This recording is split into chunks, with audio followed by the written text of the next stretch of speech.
Like and subscribe. Like and subscribe. Like and subscribe on the way in the door, my people. I hope you all are having a truly fantastic day today. Welcome back to Fanboy Fridays. Fanboys, I hope your day is going terrible. I hope every day is horrible for you. I hope all the latest people coming out exposing your king makes your day unbearable. I know it keeps you busy searching all the content creators, videos to try to see who is talking bad about your king so that you can call them a hater, so that it makes you feel good inside somehow to do that because you don't have good responses to any of the points that said content creators make. And on that note, we're going to talk about Paul Pierce doubling down on his claims that LeBron James winning the championships this year somehow could actually make him the GOAT because he's coming from a 10th seed or whatever it is. Paul Pierce, says this coupled with the fact that, he did something in 2016 that's never been done before. And this is something that hadn't been done before, that this could potentially make LeBron James the GOAT. So we obviously know Paul Pierce is now an official member of the CFL, capping for LeBron. And so we shouldn't expect anything different as long as he's getting that network money. But I got a question for Paul Pierce. I have a question for Paul Pierce saying that, hey, he would have done something that's never been done before, coming from a 10th seed to win the championship, that in 2016 he's done something that never was done before. Paul Pierce, the question is, for the so-called greatest of all time, the so-called king, why does he keep finding himself in such horrible positions? This is the question. For the so-called greatest player to ever play the game, or you say he could be, to even be in that conversation, how does he keep finding himself in these horrible positions? I'll tell you how. I'll tell you why. And I've said this before, but LeBron James never learned how to win. This is why. This is why LeBron James can't be the GOAT. Because of the shortcuts, he has never learned how to truly win. When you compare him to Michael Jordan, here's the thing about, again, those of us who are fans of Michael Jordan's career is storybook-like. And by that I mean Michael Jordan literally had a climb to the top of the mountain, stayed at the mountaintop until he retired from Chicago. He had a hard climb to the top of the mountain, stayed at the mountaintop, stayed there until he retired from Chicago. And why was he able to stay there? Because Michael Jordan arguably had one of the hardest paths to get to the mountaintop. Michael Jordan came onto a terrible team. And I just saw a debate. Shout out to, excuse me if I'm messing up the channel name. I think it's called the GOAT Debate channel. But they were having a debate on who came to a worse team in their rookie year, Michael Jordan or LeBron James. To me, the clear answer is Michael Jordan. To me, is not even close. I mean, again, it was called the traveling cocaine circus. What more do you need to know? But anyway, Michael Jordan came in and had to take his lumps from Larry Bird, had to get knocked around by the Detroit Pistons, and he didn't give up. He didn't jump ship. He stayed there and not only got better himself, but also learned how to become a better leader. So he learned all of the tools you need to me as a superstar to be a champion. To me, again, for superstars to become champions, I think it requires more than just them being great themselves. It requires them being great and them also being a great leader or learning how to become a great leader. It requires both of those. And I would argue that those superstars who were unable to win, it's because they were lacking in one other or both, or because they ran into Michael Jordan, who was superior at both. But this is what LeBron James didn't learn how to do. And so going back to why does LeBron James keep finding himself in the worst positions? Or more importantly, what does this mean that LeBron James, the chosen one, keeps finding himself in this position? I'll tell you what it means. It means that this whole narrative about LeBron James being dominant is false. How does the dominant player keep finding himself on the bottom? Fanboys, that's a question for you. That is a question for you guys.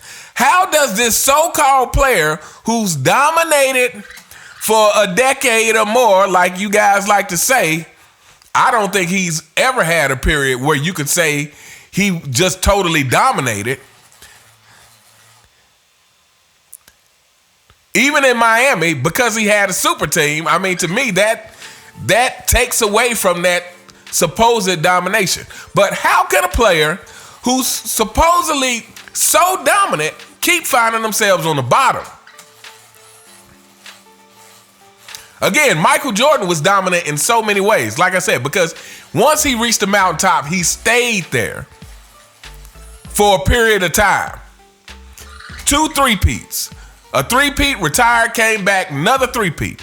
Michael Jordan was also dominant because he did this despite conventional wisdom saying you have to be a big man or you have to build your team around a big man to win. Michael Jordan dominated big men at 6'6". He was dominating big men. So if LeBron James was so dominant, like they like to say, he shouldn't constantly find himself on the bottom. Again, Michael Jordan. Another thing about his dominance is 5 out of the 6 championships, 4 or 5, but I believe it's 5, the Chicago Bulls won 60 plus games. That is dominating.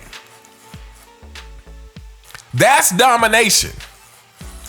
LeBron James has had 2 60 plus win seasons in 21 years.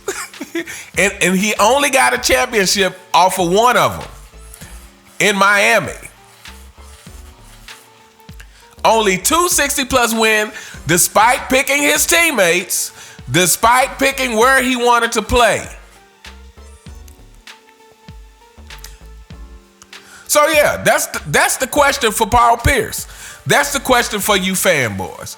If LeBron James is so dominant, why does he keep finding himself on the bottom?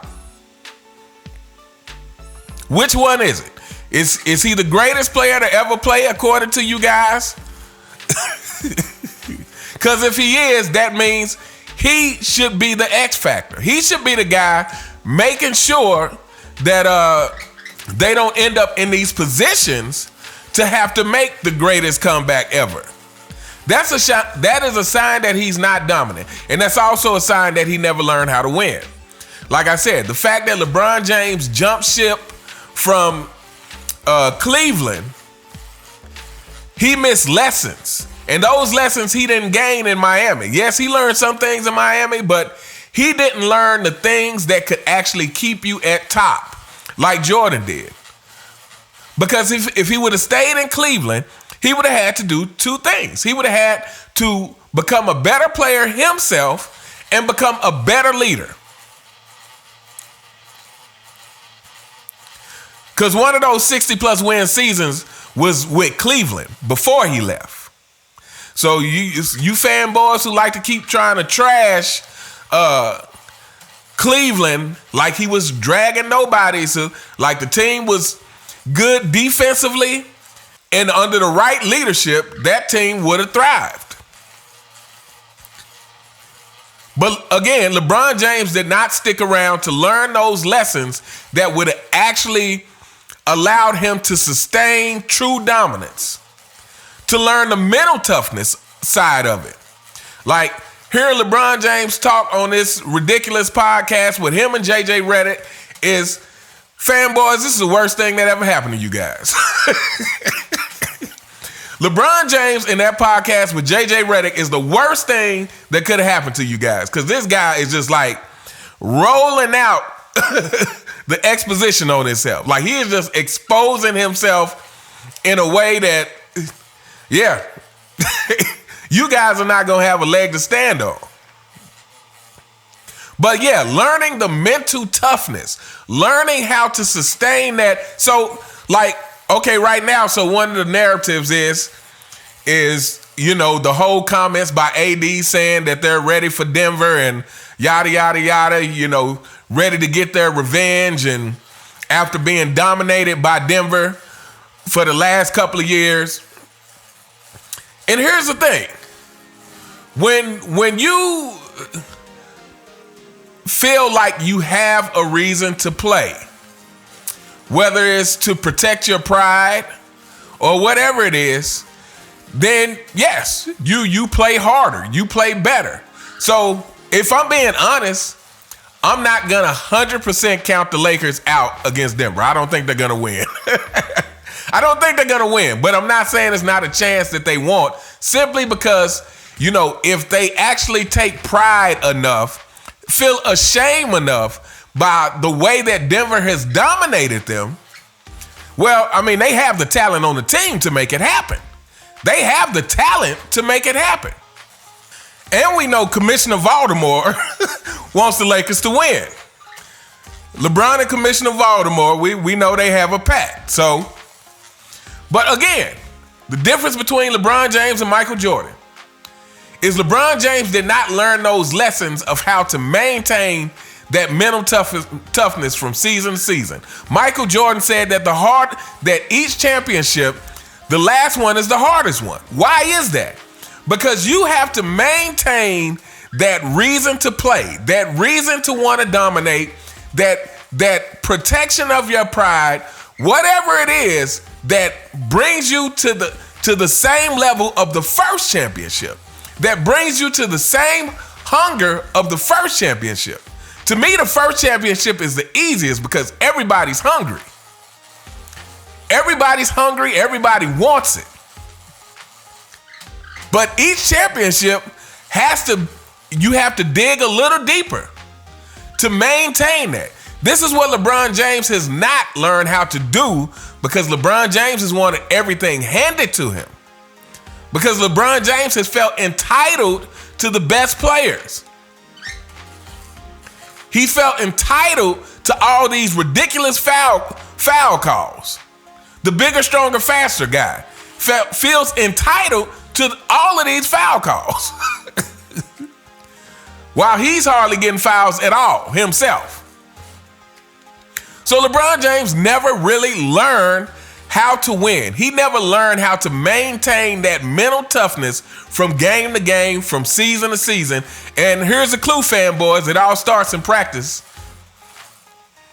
Just like all of Michael Jordan's teammates say, hey, Michael Jordan made practices feel like playoff games, because Michael Jordan understood that in order to keep that mentality, it has to be there all the time. You have to work on having it there all the time. You can't just turn it off in the playoffs. It's not activate playoff mode.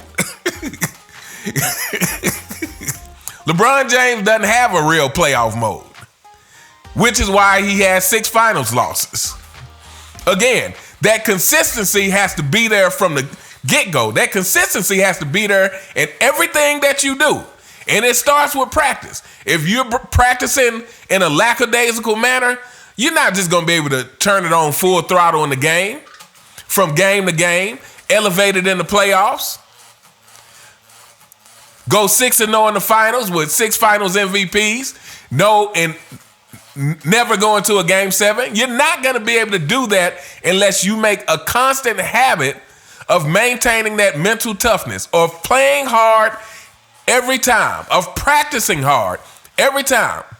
LeBron James never learned to do this. LeBron James wants it to be as easy as possible. He doesn't want the grind. So again, Paul Pierce, I ask you, if LeBron James is even in the GOAT conversation, why does he keep finding himself in the worst positions? Why does he keep finding himself to have to do these play-in tournaments? The ones that he wasn't for to begin with. But he seems to be benefiting from them the most. But anyway, we gonna hold up here. Fanboys, I'll gladly await your answers in the comments. I know you don't have any because you never do. But anyway, let me know what you guys think in the comments. What is the deal with Paul Pierce? I mean, yeah, I don't even know what to say about this guy. But let me know what you guys think. You all have a truly fantastic day, and I'll see you next time. All right.